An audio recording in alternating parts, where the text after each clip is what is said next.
Thursday, August 13th, 2026.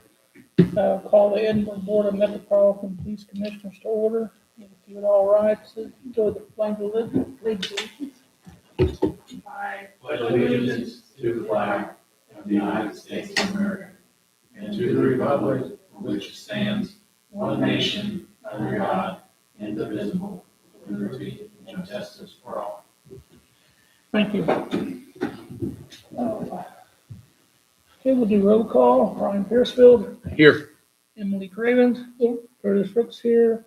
And the Police Merit Board Attorney, Brian Allsip is here. I got that right. Yeah.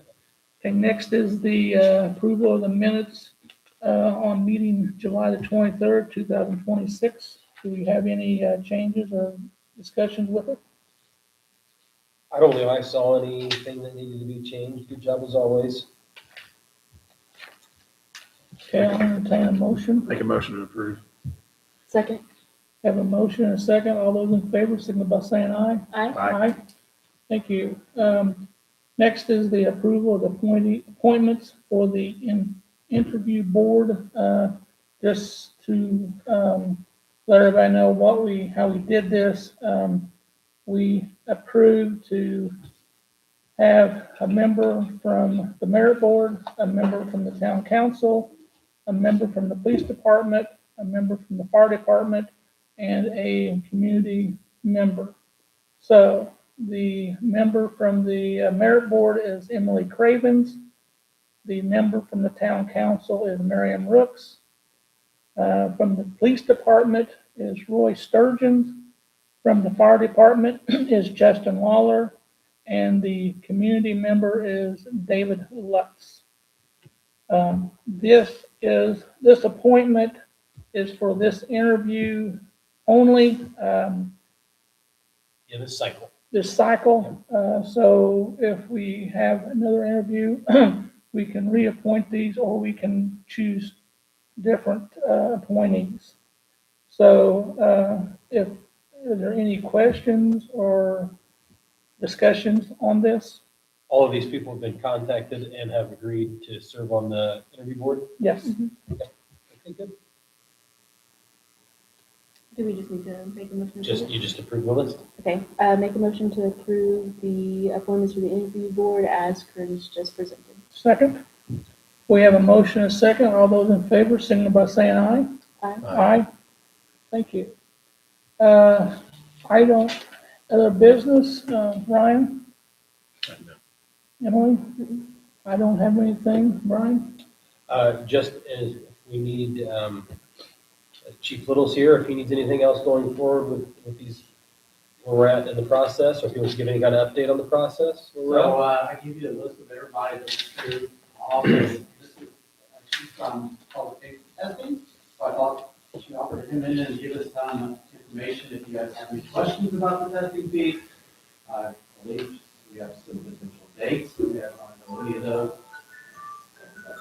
And kind of just did that piece of it. We had 6 people show up, 4 people pass, which is about average for at first. Get more stuff like that they have testing in South End, and they have actually a better turnout. Chief, will you be doing the contact with the interview board? Will you be directly getting a hold of them to set up the dates? Since That's kind of what I want to see, how you guys would like to handle that. I mean, I can send out the dates. She can give you some potential dates now, and we can send it to Dave and Justin. I think if Chief, at the last meeting, didn't we go over maybe it would be on a Saturday morning? yes, Okay. When you folks asked these board members if the Saturday morning would work, were they all okay with that? Mr. Lutz said yes, as long as I gave him a little bit of at least a week or 2 notice. Interrupt a minute. Could we take a recess to a back room like we had previously done? I'd like to talk with you guys in a private session, if that's okay.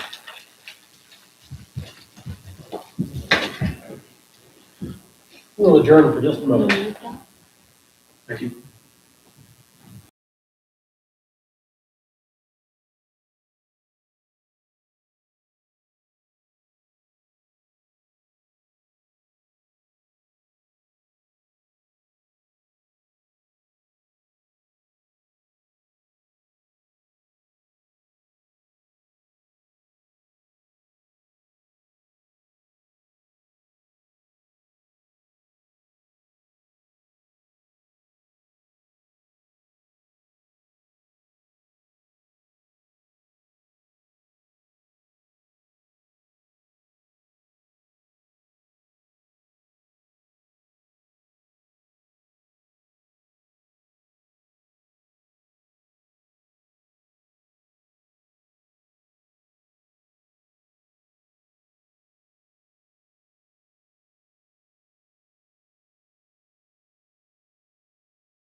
Okay,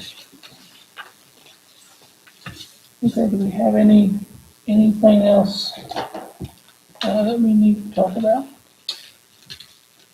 Well, I think Chief Little was starting to talk about maybe some dates. And then you had a representative here for the testing for public safety. Was there a couple of dates you wanted to maybe float I'll out? let her introduce herself. Yeah, sure. She can, that way, if you guys have any questions about the testing process, an opportunity to ask her questions and things of that sort. And then, I think she's got some potential dates, and I just thought instead of you asking me and me going to her, we'll just let you guys have, let her have the floor to answer any questions you have or give any dates. Sounds good. All right, well, I'll be brief. My name's Amy Emerson with Testing for Public Safety. We do a lot of testing around Indiana. Our biggest growth opportunity has actually been around Illinois, the Chicago suburbs. So if there's anywhere we've expanded a lot lately, that's been the location. But we test for fire departments, police departments, entry level like you're doing, and promotion testing as well.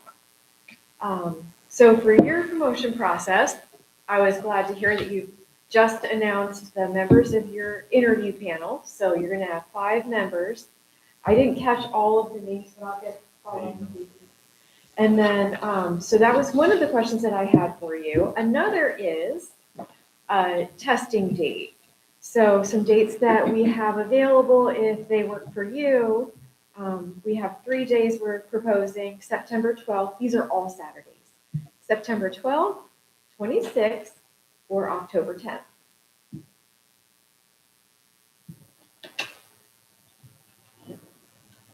And with 4 applicants, I would say it'll be a half a day for you. I'd say it won't be more than 4 hours total.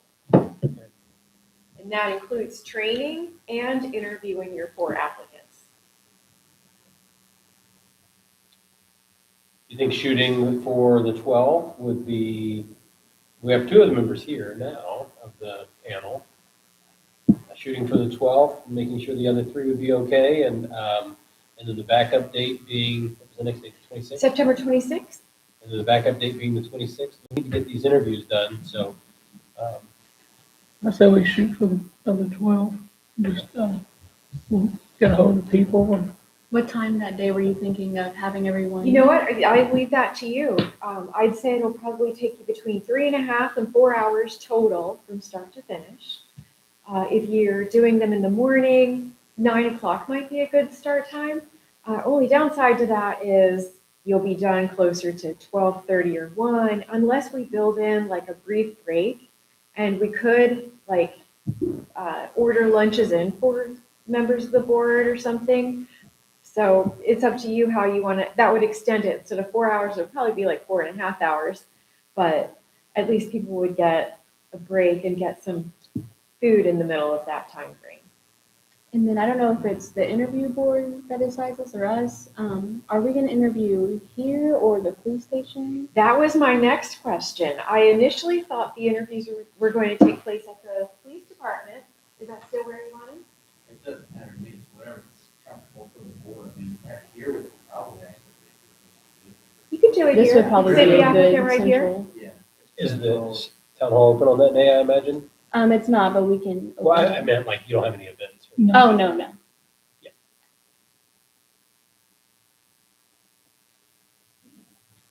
So Edinburgh, is this town hall? Mhm. Okay.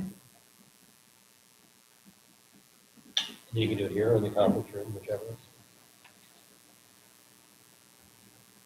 how many people, how many applicants would there be on that day 4. before? Mm-hmm. You may want to have it in the conference room. And I might pass out, there are going to be changes to this just based on what we've heard from you today. So this is the notification that we would send out to the applicants. Chief would probably call them and notify them. This is not in its final form.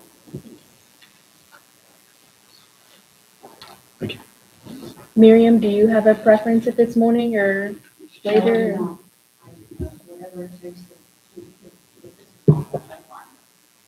It sounded like when I talked to Mr. Lutz, as long as he had a week or two notice that any time would be good for him. I told him it'd be a Saturday morning, probably.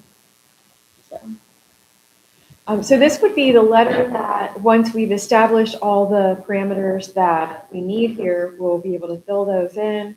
And I'll send a schedule for the chief to assign times for the applicants. And then he would use this letter template to notify them of their individual times. So we're looking at Saturday, September 12th, most likely. Now, that can change if you guys need one of the other dates. Do you think that you could have it confirmed with the other 3 panel members Mhm. tomorrow and be able to let Chief know? yeah, I could easily contact him. Okay, thank So this will be at Town Hall. Some changes right off the bat is that you'll have 5 members on your interview panel. So for number 3 for interview, I'll make sure that that says 5 members of a combination of city. Now, ma'am, since you had originally an estimated time frame of about 30 minutes for 3 members, do you adjust the time up since there'll be more members to ask questions? No, the time frame. I should explain how this is going to take place. I printed out another explanation that I thought might be helpful. Whoops. Have any of you ever? Have any of you ever conducted structured interviews before, not unstructured? I was a fireman, retired fireman, in the city of Oh, Franklin. yeah, they would So be. They I've went should be- through multiple of these, Oh, and I've good. interviewed some of those too, so I've been both sides of it. Okay. So with structured interviews, the way that we have set up your interview process is that you'll be trained on the morning of, before the first applicant walks in the room. I'd say training will take between an hour and an hour and a half.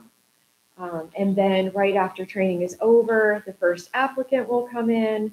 Now, our intention was for each interview to include 7 questions to be answered within a half an hour. Now, our normal timing for interview questions for applicants would probably be more like 7 questions within 20 minutes. But the chief and his staff wanted to make sure that applicants had plenty of time to speak about themselves and give thorough answers without feeling like they were going to get cut off or feel like they had to really monitor their time because they're going to run out of time soon. So we've extended, instead of 20 minutes, your interview will be 30 minutes. And I have a question for you. One thing that we have done a lot lately for promotion processes when there's a presentation for the candidates to deliver is we have placed a timer preset for their time frame right on the table where the applicant would be seated. And then when you start your interview, you would start off by greeting them, welcoming them to your interview, and introducing yourselves, and then letting them know that they'll be answering 7 questions within 30 minutes. And then if they would like to keep track of their time, you could instruct them that they would press the start button on the timer in front of them, and it's preset at 30 minutes so they can see their time going down. That way they can not have to worry about looking around the room for a clock or staring at their watch or any other things that can be nerve-wracking when you're in an interview. And this is just something that we've recently started doing, is putting that timer in front of the applicant. So would you like that plan so that they can kind of keep track of their own time? I think that's a good idea. Okay. Well, Ryan, you've been through it. What do you think about the clock? Personally, I wouldn't. I wouldn't like it. That's just me as an interviewer because then I'm going to be focusing on my clock and my time. I've been, like I said, I've been through it on this side. I've been through it on that side. Now, they don't have to keep track of their time. They don't have to push the Yeah, start they don't button. have So to, it's but- their option. And I'll tell you the reason why we introduced this timer in the first place. This was a department in Illinois for their promotion process. And the candidate was to deliver their presentation within 10 minutes. And they were instructed that once their time got down to 2 minutes, that the board would notify them. And we had a card that said 2 minutes remaining so that rater could just hold up the card. Well, it turned out that the person who was responsible for announcing the time was really fixed on the candidate, paying a lot of attention. That part was good. However, he forgot to notify anybody that the 2-minute warning had taken place. So when the beeper did go off, the candidate was totally startled. Now, this is Illinois where unions have a lot of power and prestige. So they had a union monitor in the room. So as soon as the candidate was startled because he did not get that 2-minute warning, that triggered a set of events that it sounds like it's just a little thing. Oh, I just forgot to give you the 2-minute warning. Well, it created a little bit of chaos, and we had to figure out how to make this a fair process for everyone, including that candidate. Our remedy at the time was to include the ratings of the presentation that he had completed. But again, the timer went off and he wasn't finished. He hadn't even gotten to the third topic. And so the third topic, that wasn't included in anybody's scoring. And then we also removed organization from the scoring template because he couldn't be organized and give a conclusion because he didn't know his time was going to be up. So because of that unfortunate situation, we've just made it kind of a policy that, especially for presentations, we're going to put a timer on the table. If they want to keep track of their time, they can. If they don't want to, that's fine too. So we don't say you have to push the start button. It's more like we phrase it, if you'd like to keep track of your time, you can push the start button. And I know that the promotion candidates have really appreciated it because they don't have to stop and wonder how much time is left. They don't have to rely on seeing somebody hold up a 2-minute card. They can just glance down and see what their time is and make sure that they're finished. But if they don't answer all the questions in that 30-minute period, it That's is, a bad thing. okay, It would definitely affect their scoring because if they missed a question, say they talked about 6 of the questions in 30 minutes and they never got to the last question, they won't get a score on the 7th question. Okay. So what we would do then is they would get a 1, which is the lowest number on our scale, and that would probably put them at the bottom of the interview list. Okay. So it would be devastating if they ran out of time and Okay. didn't get to answer a question. Well, they can be their option then. I mean, I Yes. think that's the point. That is their option. If they finish answering all the questions and have time left over, can they go back and elaborate on the question or? That's a very good question. I normally include that as part of the training, and I allow the interview panel to decide that. But since you have brought it up, it is very easy when you're looking at an overall time of 30 minutes to allow the candidate to go back and discuss anything they want to discuss. It's not taking away your time. You scheduled them for 30 minutes. So I would say you may have the view that it's their time. If they have 30 minutes and they're finished in 15, but they want to go back and add more, that's up to them. Now, I would say that I would leave it to them to initiate that. I don't think you need to say, your interview was only 10 minutes. Do you want to go back and answer some more of these questions again? I wouldn't bring that up. If they initiate saying, looking at the timer, I've got a lot of time left and I didn't really gauge my time well. Could I go back to the first question and tell you more about whatever? And then that would be easy for you to get back to. Now, when we allow candidates to go back, it's important for the interviewers to know exactly where they're going back to. They can't just generally talk about random things and assume that you're flipping back and forth in your packet, knowing what they want to incorporate into their answers. So if they start just randomly talking about things that aren't pinpointed to any of the questions, you would say to them, if you'd like to let us know which question you are addressing, then that would be helpful. And it will be easy for them to keep track of which questions are which, because we will have a binder on the table for the applicant. And that binder, oh gosh, it's late. So the binder will have the interview questions that they can read along as you're asking them. A long time ago, we incorporated this ability for them to read along with the questions, because sometimes some of the interviewers talk really fast, or talk really quiet, or mumble through their words, and we don't want the applicant's performance to be based on being able to understand who's asking the question.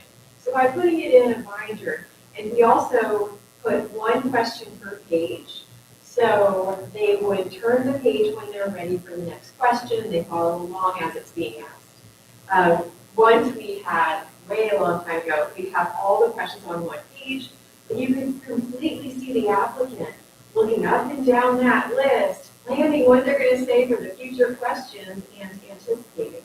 So we don't really want them to do that. We just want them to answer one question at a time, not know what the future questions are going to be. So that's why we put it in this type of binder format. The questions, are they already, who, or did you choose the questions? So what we did is we weren't sure who was going to be doing the interviews. They gave us a bunch of different questions, and there was 3 or 4 of us in the room. And we just put check marks by questions that we thought were good questions. And then she would look at all, and look at all of the questions and say, okay, 3 of you picked this one. This looks like a good Okay. question. And then they went off that. It was basically our opinion of what we thought were going to be good questions that they were looking for more of a consensus. Well, the reason I think that's important in some respect is if they're police-related questions. Okay, You know, these are applicants going through the process. So they're not technical, asking them what they would do as a police officer. They haven't been trained as a police officer. Maybe some of them have if they have experience. Okay. But you didn't require them to have experience. So I did not assume that the questions you asked them, how they handle okay, the reason why I was asking that was because if they were, it's hard to say, Emily, who's never been a cop, to say that was a correct. Right. And it's hard to rate that score. Well, when you look at your representation of your review of scoring methodology by the interview board, you, in this note here, you list, you're being graded by firefighters and will recognize the candidate provides a good answer based on their experience. So if you're looking at it and as this was insert police in there, it's not a great example because I'm looking at that like, okay, what kind of questions are they going to have? I presume this board would see the questions and know as a board and vote on I those questions. almost brought the set of questions with me, but it wasn't until yesterday that I thought, maybe they'd be interested in finding out what the questions were. And the reason I didn't bring them is because this wasn't scheduled as an executive session. And so one of the things that you don't want to talk about in an open meeting is the content of the interview questions. Because if you had members of the public here, the applicants themselves, and you're like, and here are the questions, you'd have to show them the questions too, and that kind of messes everything up. Well, we're on YouTube, so, Pardon? and we're broadcasting on YouTube. Oh, Anyway, but we've not said anything in this that if anyone is watching, that was an applicant would get a leg up from, so to speak, correct? what we've talked about so far is not. Yeah, so we're fine, Yeah. but we wouldn't want to go over these questions. Right, so that's the reason I didn't bring the questions with me. Now, one thing that I did pass out for you is the framework of your scoring. So for each of the interview questions that you're asking, they will be scored on a scale from 1 to 9, and there are 4 categories of scoring. The first and lowest level is inadequate, far below expectations, where they would get a 1, 2, or 3. This is for an applicant who has very little to say, or maybe even devastating or negative things. The next category is needs improvement, below expectations. They would get a score of 4 or 5. And this is for an applicant who has some positive things to say, but is very limiting. And then the next level up is satisfactory and meets expectations. Those applicants who qualify for that level would get a score of a 6 or a 7. They're headed in the right direction, saying positive things, but their answer is lacking in either quality or quantity. Therefore, they do need to give a very thorough response. Many good positive things, be descriptive in their answers, support their responses. That will get them a score of excellent and above expectations with an 8 or a 9. Now, a long time ago, we have kind of re-navigated our scale with the intention of making sure that the descriptives of those categories match what the percentage score will turn out to be. So if you look at the satisfactory means expectation level, the lowest number there would be a 6. So the way the whole thing turns into a percentage score, we will be taking the average of all 5 panel members of their individual scoring on those 7 questions. There are also 3 process ratings that include grooming and appearance, stress management skills, oral communication skills. So we average all of those together and take their average number divided by 9, which is the top maximum, and that is how it translates into a percentage. So if you had an applicant who scored a 6 for all 7 questions, that average would be 6 divided by 9, and the percentage score would be 67%.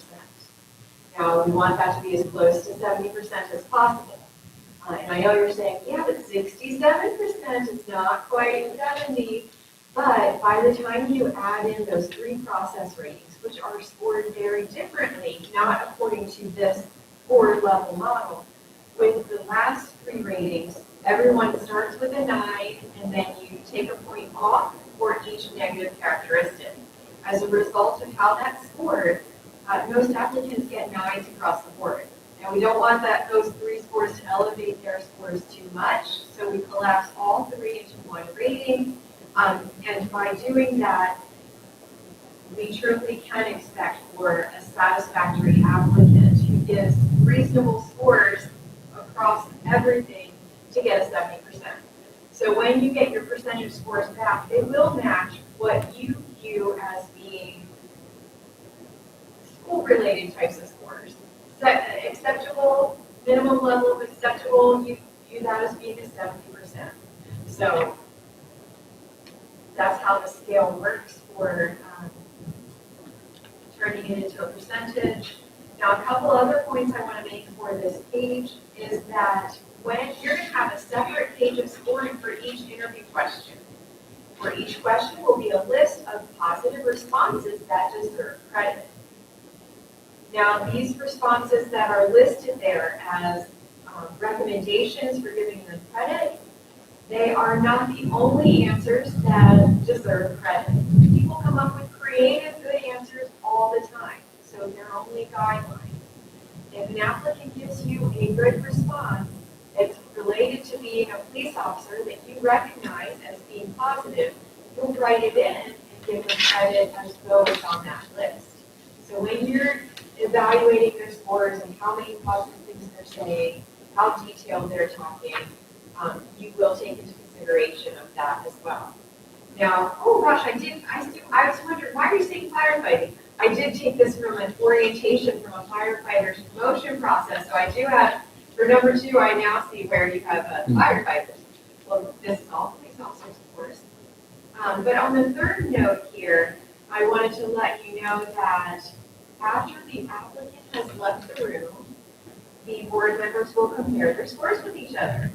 Anytime they call out their scores and the difference is greater than 2 points, they are required to discuss why they gave the scores that they did. So that way, I would say the most popular thing that happens is that a lower scoring person didn't hear an important piece of information that the applicant said. It could be that that board member was diligently writing down notes, and as they were writing, they had a fast-talking applicant in front of them and just missed something. So having that conversation after each applicant and comparing your scores is really important.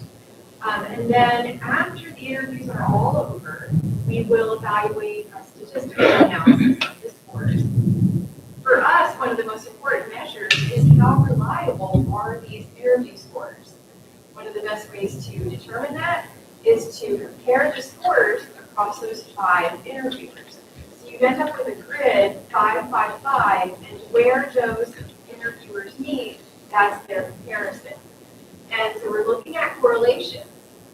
So if you consider 2 raters on the panel and you see that their correlation is positive 0.87, that's a good correlation indicating that they were in agreement with their scoring.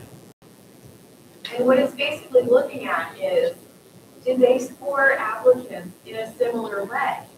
In other words, if you took those applicants, your 4 applicants, and you compared their scores for a set of 2 of the raters, did they come up with the same rank order? Is the number 1 applicant the same for both of their individual lists? Are they in the same order? How close are their scoring together, comparing those applicants? So it looks at measures of how close their scores are to each other. Now, when you're looking at correlations like that, 8.7 correlation or higher is good.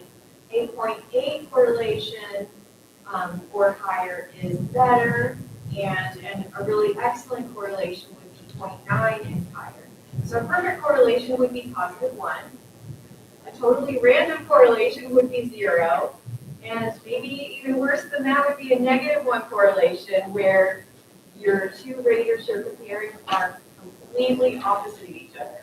Whoever one thought was the most outstanding applicant, the other thought was the lowest scoring applicant of the group. So we pay a lot of attention to the statistical analysis, the results from these. So I want to give you a little bit of a quick explanation. Now, this does not replace your training because I did not go through training at all with you. I'm just trying to give you a more general instruction on how things will work. Yeah. Are we allowed to record, like, just on the audio recording, That's their a good interviews at all? question. We all automatically, we will bring an iPad with a recording device, and we will record it for our records. The reason why we record those interviews is for legal purposes. What if you had an applicant come back and say, I deserved a better score than that. I know I had a great answer for everything. Now, in 30 years, I've never had an applicant come back and say, they didn't give me the right score. I'm going to challenge that. But we still record them just as a legal basis in case it does happen in the future. Let's see, now with that in mind, you can't record people without their knowledge. So we will have the applicants have a brief preparation period, and during that time, they'll read a letter about the structured procedures. Because they're so structured, it's not a free-flowing interview. In other words, you will rotate the asking of questions among the board members. The question will be stated the same way for all applicants, asked in the same order, and you don't have leeway to follow up and probe more information out of the applicant. So you can't say something like, well, that was an interesting story you just told. Tell me more about that. Or you can't say, well, I'm surprised you said that. Don't you mean something else instead? You can't give leading suggestions as you're interviewing at all. So the best way to make sure that it's fair for everybody is everyone is responding to the same exact question. Now, along the same line, we also tell the applicants that they cannot ask you any questions for guidance. They can't say, hey, I don't understand this question. Can you rephrase that for me?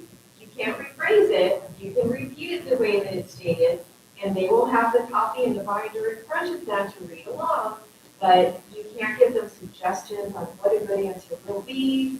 You can't phrase it a different way, because that's not fair to the rest of the applicants who don't have that additional information.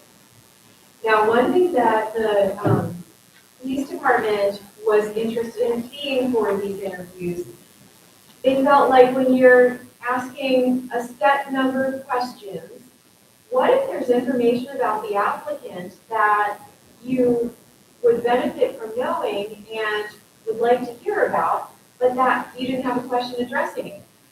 So what we've done in those cases, we've done this with a number of departments, and they've liked it quite a bit.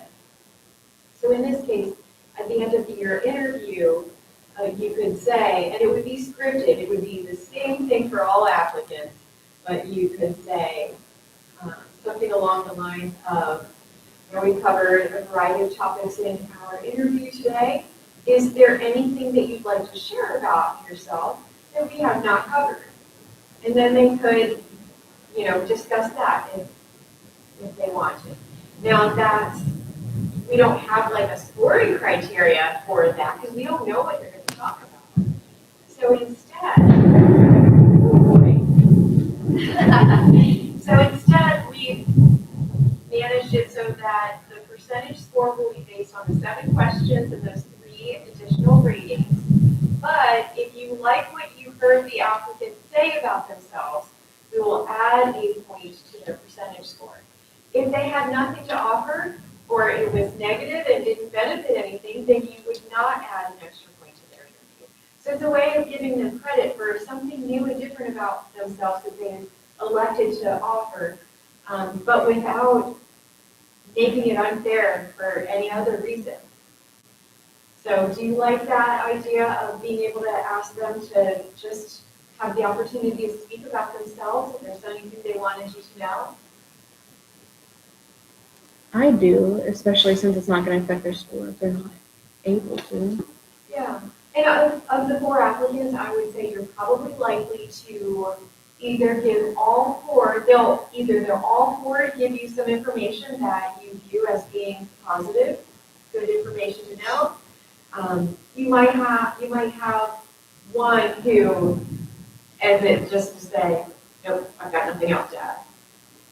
It is stressful. I know applicants sometimes just feel like, I just want to get this over with and get out of here. So sometimes that does happen. Do you guys have any thoughts on that? Well, it's kind of messy, but no, it's not.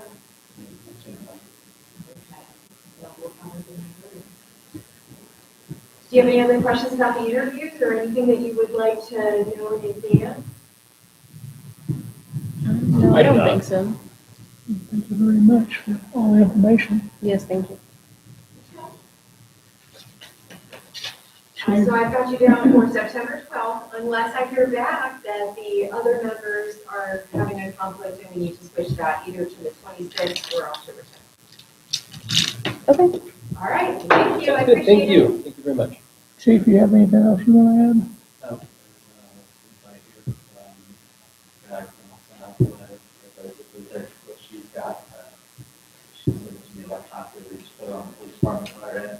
We'll send it out to the last known address, but we'll, shorter turnaround, which is still fun, but, we'll go ahead with the phone call too, and know that way, we give everybody ample time to. I can get a hold of the other interview board members tomorrow.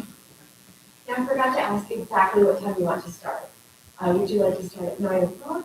9's good with me. I think 9 nine. o'clock good? Okay. Everyone's fresh and ready to go.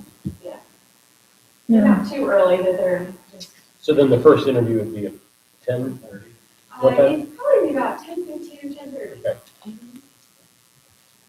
Mary, do you have anything?